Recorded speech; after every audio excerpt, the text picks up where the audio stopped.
Okay, just okay. So Yep. let's get down to the brass tacks.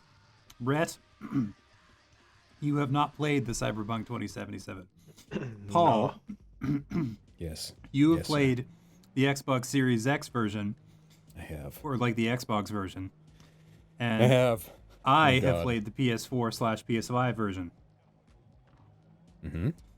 And well, our experiences could not be more different. I mean, Brett's obviously because he hasn't had the experience, but like Fuck. Paul has been in the team chat, just doing a big reamer up and down the sides of old 2077 without cease, and I have had a tiny, insignificant smattering of problems. Like once they dropped patch 1.04, like it crashes once a session, and then it like so I'm like down and not playing for about 2.5 minutes, and then it brings me back like exactly where I left off.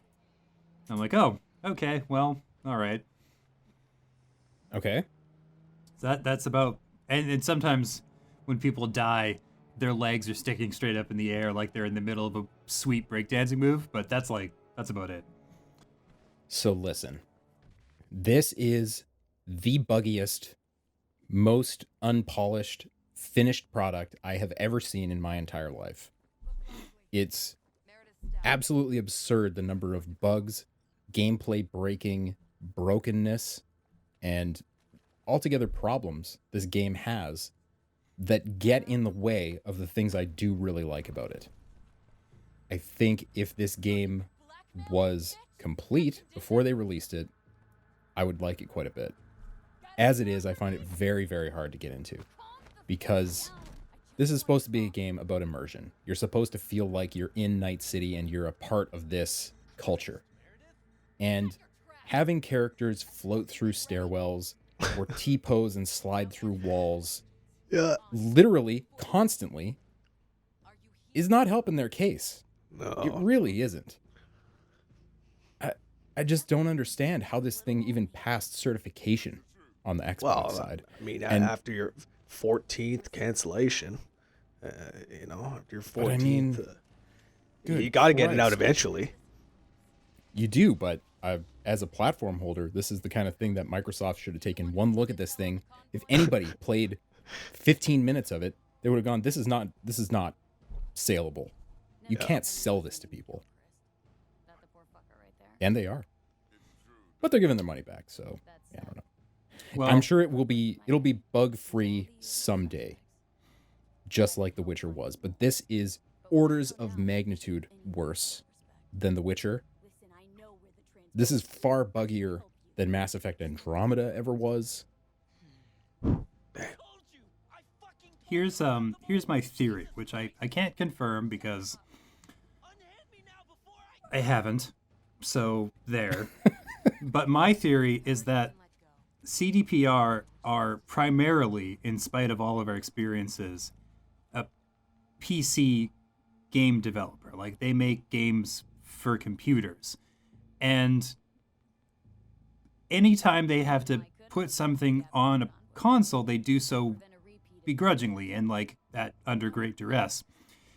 The difference between this game and The Witcher 3 is that the difference in power between the PS4 and the Xbox One and your average gaming PC was not anywhere near as gargantuan.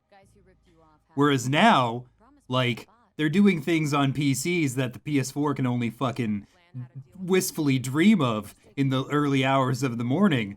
And they're like, well, and they I don't know if they don't give a fuck about consoles or if they just genuinely don't know how to develop for them. Like they have such a short list of games they've even made in their collective Mm-hmm. careers. It wouldn't surprise me if they were just like, "Well, no, we're PC people. We don't know how to do this shit. It just we've just been kind of stumbly bumbling along and then they got extremely lucky with the last release and now they're showing their whole ass and they're like actual skill sets are being shown to the world, right? Like But I want to dispel something like that I think is a disservice to gamers that CDPR has been doing with their marketing, which is marketing this as a complete revolution, a complete changing of the guard. This is a brand new open world experience. Be anyone, do anything, and it's really not that. This is an open world game, and it's a relatively good, well designed open world game. But is this remarkably better than, say, Watch Dogs Legion? Not really. Wow. Not really. From an open world perspective, Well, the driving Jesus doesn't feel good. Christ. The combat feels okay, fine, serviceable. The dialogue choices don't necessarily always feel like they're leading you in a particular direction. If you try to play in a certain way, it's a very strange combination of things, and I think it's like a tale of two games. Because on one hand, I feel like when I'm playing any of the main story or main story adjacent missions, I'm having a good time, like a really good time. Things seem nuanced, they seem intriguing. I want to know where the story's going. I want to know what the characters are doing. I want to dig into the backstory. But as soon as you stray off of that into any of the side gigs and things, it's really, really tenuous and just boilerplate open world stuff. So they've built a lot of systems that want you to go off that main path to build up street cred, to get levels, to get implants and various other things that they want you to do, to craft items and do all the stuff. But that stuff's not fun, and I find myself funneled back. I want to get into the Keanu Reeves story. I want to get into V's backstory. I want to find out things about the characters that are in that line. And that's the good stuff. But then there's a lot of stuff that I really do not want to touch. Like, someone offered me street races. The driving feels terrible. There's no way I want to do street races in this game. It's a very unfocused experience. Fuck. Yeah, it. I think it suffers from. Well, it suffers from three things, three pretty big problems that have been with it since the jump, like right from the beginning. We all should have seen this shit coming. The first is that CDPR has never done a first-person shooter type experience before. Again, listen, I'm going to keep coming back to this. This is not an experienced studio. It doesn't matter what kind of amazing shit they've put out before. They don't exactly have a rich catalog to dip into to demonstrate that they know what the fuck they're doing. Two, it's tethered to a actually pretty goddamn old world Bible. Like, because Cyberpunk is a system from the 80s and it's a tabletop RPG, and they're like, you can tell playing through it and like listening to the dialogue and checking out all the stuff like this, a lot of this is just like lifted part and parcel from those old games with like a couple of minor modifications. Like, you can tell they really wanted to fucking really touch base and connect with the people who are familiar with the franchise, which is unfortunately over 30 years old, and it shows. And three, when they were talking their big game about this being a revolutionary changing of the guard open world experience, they were talking about a game that they dreamt up in 2013. And so it probably was then, but things changed a lot. For one thing, after Breath of the Wild, you don't get to lean on that old grocery list bullshit and call yourself a revolutionary open world game anymore. You can't do that. Yeah, that's a good point. This game does feel an awful lot like it's cut from the same mold as GTA 5. Yep. Like, if you played that game and you're like, oh, I could do better than GTA 5, and then you make Cyberpunk 2077, and you're right. A lot of this stuff in that game feels like a nice, cool, if not a step up, but a step in a better direction from that game, because of like, there's more of a fascinating RPG element to it. You can like craft this crazy character. There's all these little interactions you can do. Like, so many times there's been new dialogue options opened up specifically just because I'm a street kid, and it's just like, oh, you can say this shit, you can get new information, or like doors that you can force open if you have the body strength, or like hacking jobs you can do yourself instead of leaning on other tools because you're smart enough. Like, little things like that are pretty cool. But I mean, those things are no, pretty cool, but also Deus Ex was doing those in the late 90s. You know, yeah, it's very much that kind of design where it's like, okay, listen up. We're going to get into this warehouse and we're going to do the thing inside the warehouse. And listen, we can go in the front door, but that's going to be really tough. So it's really convenient that there's also this grate right around the side of the building that if you have the proper sneak skill, you can sneak into. Or if you have the right hacking skill, you can hack into. And it's very much that A or B kind of mentality. And it's there's not a lot of gray area there. It's very, you are doing A or you are doing B. And if you're trying to do the stealth route, once you're exposed, you're fucking exposed. You can't hide again. Everybody immediately knows exactly where your character is. It's one of those where if you want to do the stealth thing, which it doesn't seem like there's really any great reward to actually doing, you're going to find yourself save scumming. You're going to be loading up your last save all the time because some fucking guy saw through a wall that he shouldn't be able to see through or whatever, which is where the bugs get into affecting the gameplay pretty substantially, at least in my experience. there was one incident where in the mission to retrieve the biochip, I was like trying to sneak out and nobody knew I was there. I killed everybody who did know. And there's a couple of guys around the corner. It's like, we got to sneak past these dudes.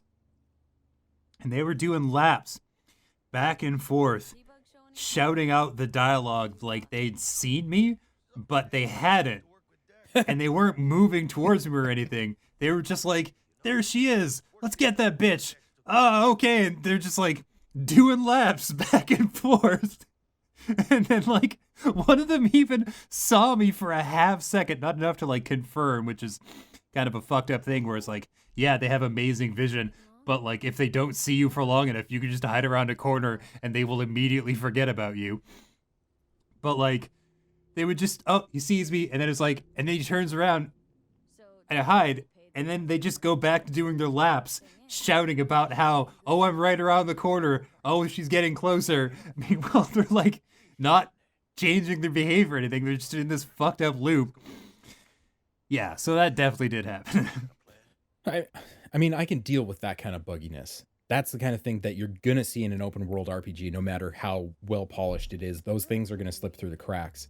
The things that I cannot give a pass to are things like dialogue being mismatched during a quest or dialogue overlapping one another, where V is responding to words that have not come out of the other person's mouth yet. Yeah, that's a... God. So many situations where that's happened, and I'm like, I don't understand which words are supposed to come first. I don't know what I'm supposed to be doing. I don't actually even know who is saying what at this point, because a lot of the characters kind of sound the same. It's really frustrating to find yourself really engaging with something that's happening in the game, and a lot of that so far for me has been around the Johnny Silverhand story. I think that's handled really well, especially in the way he visually manifests in the game and interacts with V. It's really, really cool. But then to have his dialogue not match what he's doing or have V's dialogue happen at the same time as his dialogue, it's so immersion breaking. And it just makes me not want to play it. But I do want to play it because there's a lot of really good component elements in this game. Things like, you pick up a new gun and V pulls it out and it animates in this really cool way, and a lot of things start snapping out of the gun and things are happening. You're like, fuck, that's awesome. And then like a few minutes after I got this new gun, I tried to break a window with it, tried to smash it with the melee button. And as the gun hit the window, V was thrown 300 meters straight back out into the middle of the desert. Nice. I don't know. Maybe you hit some sort of fucking trap in the window or something. No, dude, I went back and tried it again, and it happened again. Wow. Yeah, this is not this is not a one-off. Yeah, That's the thing. If you hit this window, you fucking fly. It seems like the sort of thing that you would take advantage of and be like jackass style, like, all right, check this shit out, and you just like smash it. And you're like, woo! Yeah, right. Like, I'm gonna chalk that one up as by design. Would you also chalk up to design being in a combat arena and having bad guys literally slide around the floor from cover to cover, not moving, but pretending they're in cover, but also just kind of glitching around and jumping all over the place? Yeah, no. I mean that probably not. Okay. Yeah. All right. What else? What else? Give me some more though. You want more? Yeah. Basically, constantly, you're going to find random midair items. Oh. Just kind of there, floating in the middle of space. Sometimes that's a cigarette. Sometimes that's a gun, a dildo, which is probably one of the most common items in the entire game. This game is so horny all the time. So phallic it sounds. Things just floating in the middle of the air, or if they aren't floating in the air and they're on a surface where you're supposed to be able to pick them up or take them or whatever, not being able to do that despite them being marked as available for picking up. I see. I think I've seen one.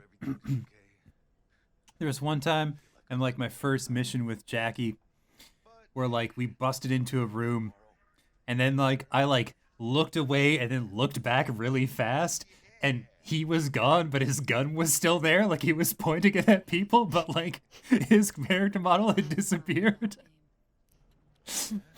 And then I was immediately gunned down by some asshole with like a machine gun. So when I came back the next time, it was all fine. But like, yeah, there was definitely at least one incidence of like a floating gun because Jackie had just vanished. Yeah, I think that's a thing generally with this game and the engine, the way they're getting it to run at all on PS4 and Xbox One is it immediately despawns things. If they're out of your field of vision, they do not exist. Paul. Okay. Paul and Rhett. I remember reading an article about The Witcher 3 and how the way they got it to run on consoles and just in general was that like shit would just like despawn and disappear and not exist anymore when you were like out of the field of view. And what you're describing makes it sound like they're using that same system, but instead of when you're like, but it'll like accidentally trigger because it's only supposed to happen when you like leave a level or a stage or a space. So instead it's like you turn around, it's like, oh, he's not there anymore. I guess we can get rid of all of this. But it happens with cars, it happens with characters, it happens with items that you should be able to pick up. Yeah. I don't know, man. No. The other problem though is that you're playing it on the Xbox. Well, here's the thing. See, the Xbox, the PS5 has one mode that you can play in, and it's pretty much locked in at 60 frames a second. Sure is. Just about all the time. It's not a great resolution. Sounds like it's maybe around 1080p. Oh, ouch. On a PS5.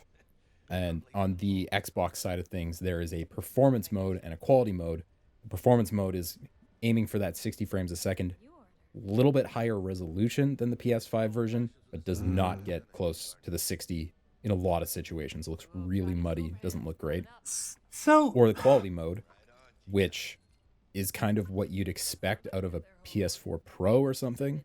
It's like 1440p, somewhere in that range, locked in at 30 frames.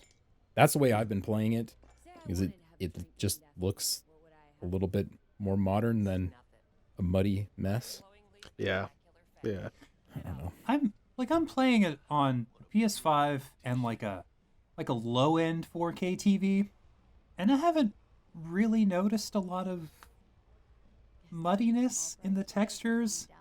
Maybe I'm just like an old man who can't tell when something is or isn't. I think the texture work is okay, but from a resolution perspective, you get right up on somebody's face if you put Jackie's face full screen in Cyberpunk versus Miles Morales' face in Spider-Man.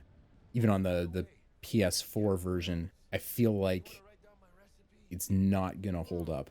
I don't know. There's lots of shots where like most of what you can see on screen is Jackie's face, and I can pretty much pick out every individual detail. But maybe again, maybe I'm just not the person to ask because I've written articles about this. I'm very vocal and very upfront about the fact that graphics are not my strong suit, and that it's the sort of thing I can tune out and not really notice, as long as it runs smooth and plays decently. And you're right, Paul. It is pretty much locked at 60 frames per second on the PS5, which is pretty rad. But maybe this is in fact coming at the cost of the resolution, and I'm just too much of a peasant to even notice.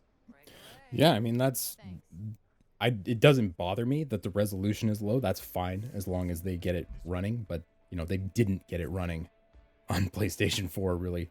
Lots of videos out there where the frame rate is literally down in the single digit range. Oh, it's completely fucked. Like it's unplayable on base consoles at this point.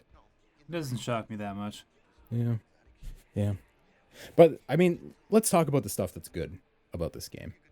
And I've alluded to it a few times, and I think that the main story is the main attraction here. It's really the reason to be playing this game, and it's the thing that is propelling me forward despite all the setbacks. Yeah, I find it pretty fascinating. I haven't played a lot because here's the thing, Paul. You and I are in a very different headspace when it comes to the side content and stuff. Because I'm pretty down with the side missions. But I think part of this is down to the fact that I don't play a lot of open world games. Like I kind of showed my hand when I was talking about Assassin's Creed Valhalla. Like I've very obviously not played an Assassin's Creed game since the first one, and it shows because the open world bullshit that most people are totally sick of. I'm like, oh no, I mostly avoided that because I don't have any time for it. And so when I play a decent game with those elements, I'm like, oh, cool, this is relatively fresh to me. And I just go around. Plus, I really like doing the inane bullshit, like maxing out stats and harvesting materials and you know what I mean? Grinding for levels and gold and stuff like that. I really like doing that shit if the act of doing so is fun. So because I'm getting into gunfights and blowing people's heads into a fucking fine red paste, I'm like, oh sweet, I'll run around and hit all of these places. I don't give a shit. Just give me the even bigger guns and I'll just put all my points into assault rifles and just blow people into chunks and just do that over and over again. I don't give a shit. And so I'm the kind of person that the side content is made for. That's interesting. Chunky. I have a question. Is the gunplay satisfying then? James, it sounds like you're enjoying it.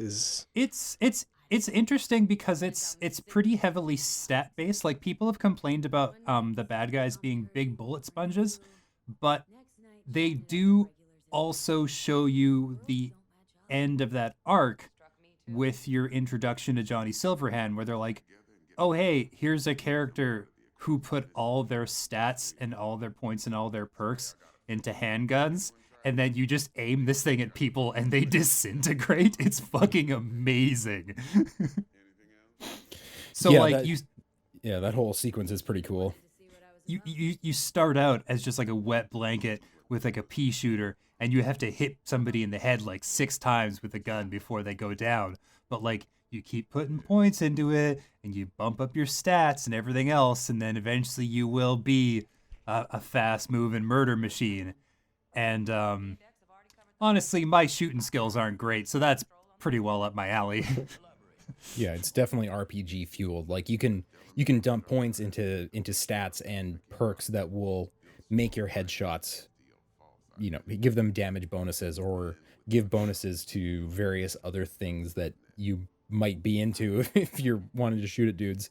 In terms of how it feels, I would say it's okay, By default, the way they have the sticks tuned for the shooting is uh, uh, it it's awful. I had to play with it quite a bit, and you can see this if you watch our first hour content for on YouTube.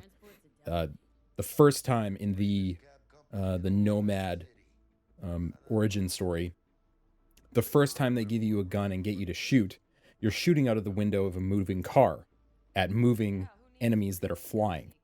And I just had the most frustrating time with this section because they have it tuned. Clearly, it's tuned for a mouse. It would be totally fine with a mouse. But with a control a joystick, your character is just looking all over the place. There's like zero dead zone, and it gives you maximum turn radius with like, 3 microns off center with the stick. Yeah, Huh. it's maybe that's an Xbox specific I problem. think it is, man, because I didn't fuck with the sticks at all. Oh god, I it just was went in default and we're like, all right, I guess I'm shooting now. And then guys would go down and be like, well, I got to fiddle a little, but like I got there. I don't know. wow. Yeah, Interesting. I yeah. wonder if the default settings are pretty different then. Um, yeah, maybe because that's the thing. I don't have great aim generally, so if the sticks are fucked, I'm not the person to ask about that.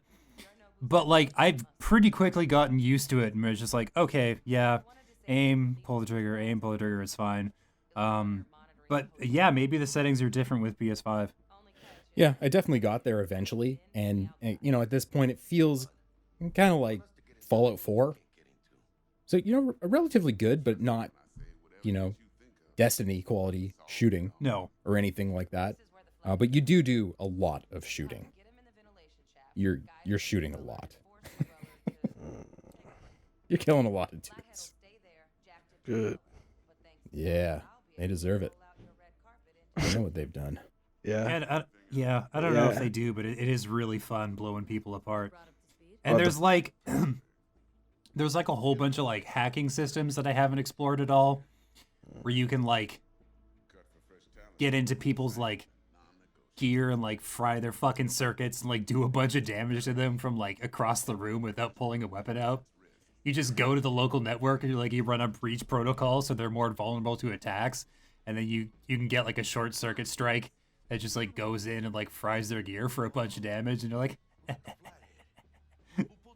Nice. That stuff- Maniacal.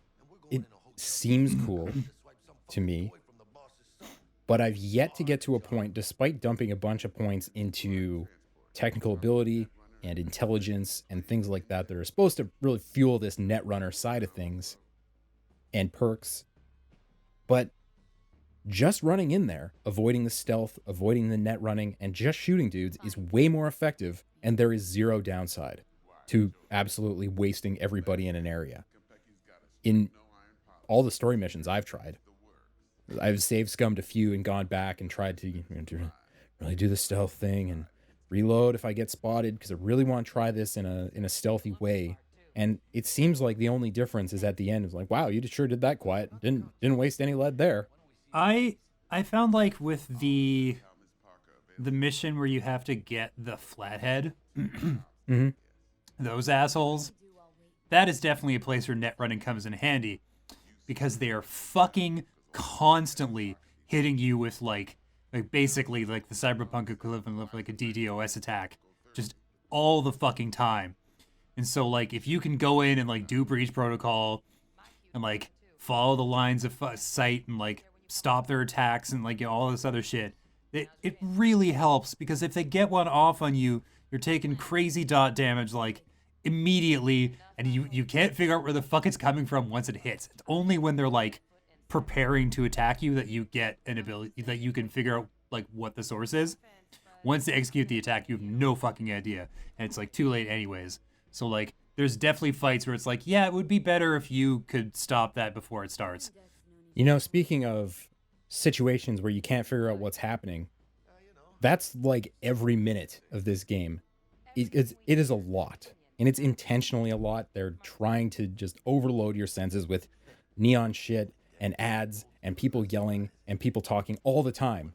And I think that's purposeful. but it is super detrimental to the experience of playing this game a lot of the time, especially when you're having this deep, insightful conversation with someone and you're about to learn their true secret, and then some motherfucker texts you about a car for sale, and it just pops up huge in the side of your screen, and it's a real pain in the ass to navigate the menu. So if you don't look at the message right now, it's like 8 to 9 button clicks to get back to that message and actually see it. So, you kind of want to look at it right now, but it's so distracting. Just everything that's happening in this game, where you're in an elevator and you're on a phone call with someone and you got to be listening to what they're saying because they're telling you something important about the story and you want to hear it. But then there's this ad on the screen on the side of the elevator, and it's just fucking yelling at you, and it's so loud, and it's very distracting trying to pay attention to anything in this game. This is, I'm gonna jump in and say pretty sincerely that, like, whatever your sound setup is at home, if you're playing Cyberpunk 2077, headphones. Just don't even think about it. Plug them right into your controller, or if you're playing on PC, get them set up.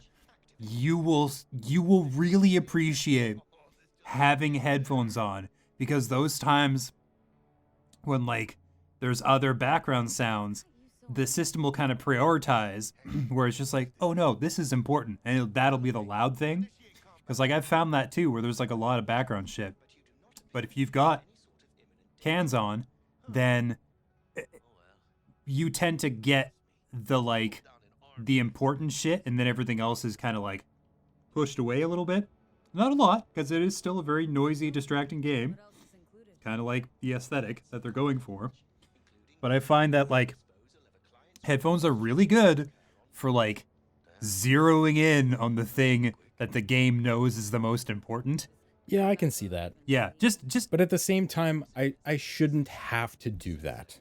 no. And I think this is like a core thing where, like, the whole aesthetic that they've created is geared towards this constant distraction. Like, it's a very deeply rooted part of the design, and it would be pretty difficult to, like, if you asked with the devs, they'd be like, oh, that's intentional. I'm like, fuck off. Why? Yeah, I mean, it's just, that's got to just drive the narrative designers absolutely bonkers, though. Oh, Because for if sure. if that's one of the things that I find really repellent about the side missions is when you're trying to learn about what the fuck you're supposed to be doing, someone somewhere has an ad on full blast yelling at you about Fucko's House of Fucking or whatever the fuck, because it's all about fucking in this game all the time. Everybody's got dicks. I don't They're know. all huge. Everybody's got huge dicks. Even the things that aren't people, all the things have dicks. It's all dicks. Dicks all the way down. Basically, Yeah. that's fine. But I think they could have struck a better balance between delivering that overwhelming "this is Night City, it's gonna own you," and letting me engage with the story and the experience of being in this place and being V. Because a lot of the time I feel like I'm kind of tangential to what's happening to V. Gotcha. Anyways, Yeah. we'll have a review eventually. As soon as I finish it. Yeah. And that's going to be a tricky one to write, my friends. Very tricky indeed. No kidding. Especially But, because you appear to be on the more troublesome version, which is really unfortunate because, like, Xbox and Microsoft really put some money into, like, marketing this thing right from the jump, like having Keanu Reeves just, like, popping up on stage at E3 and be like, y'all breathtaking, and it's just like, yeah, and they, like, put all this money into advertising campaigns, and him and his face and his mirror shades and everything are all over it, and it's like, yeah, it runs much worse on your platform. Like, that sucks, man. Yeah, I'm thinking I've got to pick up the PC version and, just give that a few hours to see what this game is actually supposed to be and let that be a little bit more of a balanced take than just focused on the things that are barriers. Yeah, I noticed this is on the day that we're recording this, IGN actually put out a second review of the PS4 and Xbox One version of the game, and, like, while the PC version, I think they gave a 9 out of 10, the PS4 and Xbox version they gave a 4. And they're like, no, stay the fuck away. They're like basically put out a tweet that was like, public service announcement, don't buy this fucking version of the game. There was actually a little tag attached to the Cyberpunk reviews page on OpenCritic today that said, in mincing literally no words, hey, just so you know, the PS4 and Xbox One version of this game is pretty fucked up. It is nothing like the PC version. You cannot use PC reviews to tell you if you should get the PS4 version. And we think CD Projekt Red is very shady in the fact that they didn't send out review codes to people beforehand on consoles, specifically for this reason, so that people would buy it not knowing. Oh, yeah. And I can't help but agree with that. Yeah. It's Yeah, really no, that's shady. fair. They were making a next generation game, but the publishers and everybody wanted it before then, and they're like, okay, if you want, but it's not really that. Like, I mean, I guess like they must have had a deal with Warner Brothers to have it out in 2020, because I can't imagine this like consumer first company would put out this piece of shit if they didn't absolutely have to. yeah, like I have a sneaking suspicion that they wanted this to be either like, I think if CDPR had their druthers, this would have been a PC release in 2020. Yeah. Right? And then a PS5, Xbox One release in spring of 2021. Or like whatever. I probably even sooner if they hadn't bothered with trying to cram it into the current gen, which they obviously failed at. Mm-hmm. And it's probably a big part of all the delays because their bosses were all, or the publishing bosses were all, no, you guys have to make this work in the system. And they're like, dude, it is not happening. I don't know what you want from us. Yeah, it's really unfortunate that it's turned out the way that it has. But I am quite hopeful still. Like I said, the threads with Johnny Silverhand, really interested to see where that goes. And I think there's a really good chance that they're going to stick the landing and do some very interesting stuff with that story arc as it progresses, getting into the end of the game. I think I've got to be over the halfway point at this point. So, yeah, I mean, buyer beware if you're playing it on the PS4, but it does look absolutely phenomenal on the PC. Yeah, Like, it's crazy it's fucking good. it's fucking delicious if you can get it on a system that actually supports it. You do kind of need like a $2,000 GPU to make it go, but what are you gonna do? Well, the new line of Nvidia cards are not that expensive at all, and they can pretty well run this. Oh yeah, Like is it a running dream. okay on like the 3070 and whatnot? My understanding is that if you've got any of the 3000 line, you're in business. Okay. And I'm pretty sure if you've got a 2000 line card that can do ray tracing, you're probably fine. Yeah, I think I just got to pony up and get it on PC and see what that's like. Yeah, see how the old 2070 holds up there. I think it probably, as long as you've got like a decent GPU, it probably does just fine. Yeah. I'm gonna take like weeks to finish this game because I'm constantly distracted by all of this side shit. I want to like fight everybody, fuck everybody that I possibly can, like, buy all the cars and get all the guns and upgrade all the stats. By the time I finish the last mission, I want a character so powerful that I just have to like point my fingers at somebody and they explode into a fucking cloud of viscera. I mean, I wish I was having that experience. That's what I wanted out of this game, but at this point, I think that's what I got out of Ghost of Tsushima in 2020. That was the game that I latched onto for whatever reason. Because it was amazing.